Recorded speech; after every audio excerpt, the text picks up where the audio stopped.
In this episode, let's talk about reducing a specific kind of cognitive bias, the cognitive bias known as the Dunning Kruger effect.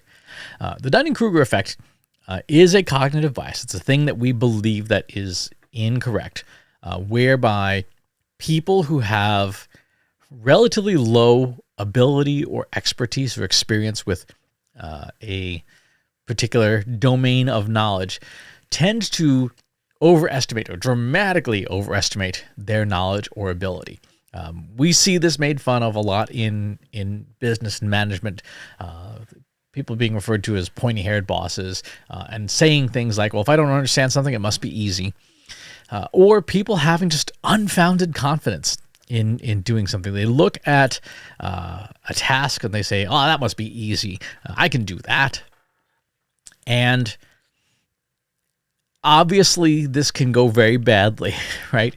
If you have somebody who fails to recognize their own incompetence, if they're a bad manager but they think they're a great manager, right? That can go really badly for everybody. If there's somebody who thinks they're amazing at web analytics and they're not, if they believe they're good at SEO and yet they can't get anything to rank for anything.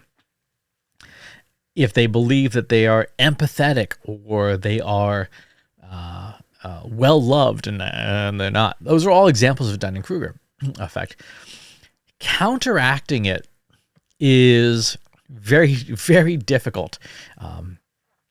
Like any kind of cognitive bias, the only way to counteract it in somebody else, well, there is no other way to counteract somebody else, but a person has to want to counteract it themselves.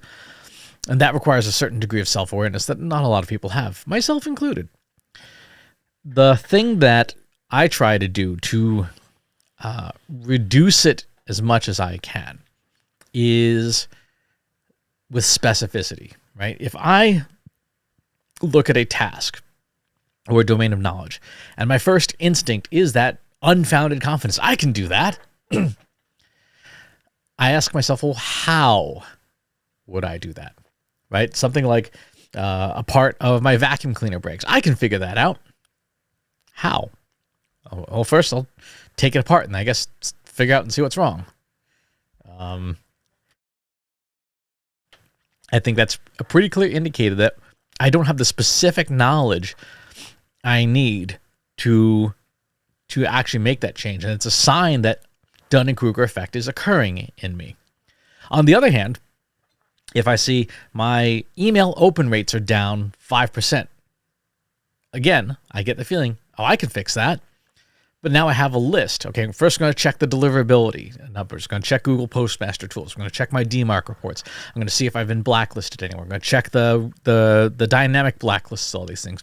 I'm going to check through the headers with, the return headers within my inbox. There's all these different steps that I know to take to see when open rates are down, to figure out why. In this case, I know that level of confidence is not baseless.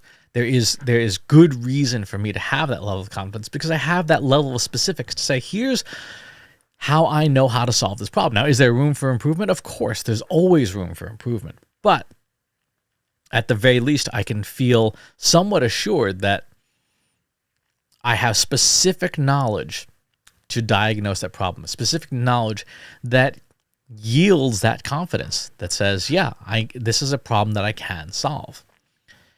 And that's sort of how I, to the best of my ability, rein in that sense of overconfidence. So if you're somebody who is concerned that Dunning-Kruger effect might apply to you, that you might be overconfident in certain areas, you would want to use this specificity test. Can you see in your mind, or however it is that you think, the specific things you need to do to accomplish the task? How much gray area is there, right? If somebody is laying on the ground, apparently having some kind of medical issue, do you have the knowledge to do a rapid diagnosis, right? I have very basic knowledge: airway, breathing, circulation, the conditions for deciding whether to start CPR or not. Beyond that, I know that I lack specific knowledge. Right? I don't know anything about neuroscience, right? I don't know anything about countering anaphylactic shock other than if they have an EpiPen, stick in the middle of their leg. But knowing the boundaries of your knowledge, testing the boundaries of your knowledge by asking yourself, how specifically do I know how to solve this problem, is how you rein in the Dunning Kruger effect to reduce the likelihood that you're going to be overconfident. And overconfidence can literally be deadly, right? If you have spent, 50 hours playing Microsoft Flight Simulator, you might think that you're capable of landing an actual plane. Are you actually capable of landing an actual plane? I don't know, right? But this would be a good test to say, okay, what are the things that I would need to know how to do to land a plane, right? If you were asked to land a plane and you've got 500 hours or 5,000 hours in a simulator, and you can recite the exact checklist, what number to put the flaps at, what your airspeed should be at, what your angle of attack on your nose should be. All those things would indicate that, yeah, okay, you're probably ready to go ahead and land that plane if you need to. So that would be my suggestion. And it's something that you can certainly discuss with others, probably not in a situation where you are accusing someone else of being under Dunning-Kruger effect, because people can be very defensive, but as a way of explaining it to it outside of that context and introducing that specificity test to people so that they can check themselves if they are so inclined. So that's what's on my mind today. Thanks for tuning in. If you like this video, go ahead and hit that subscribe button.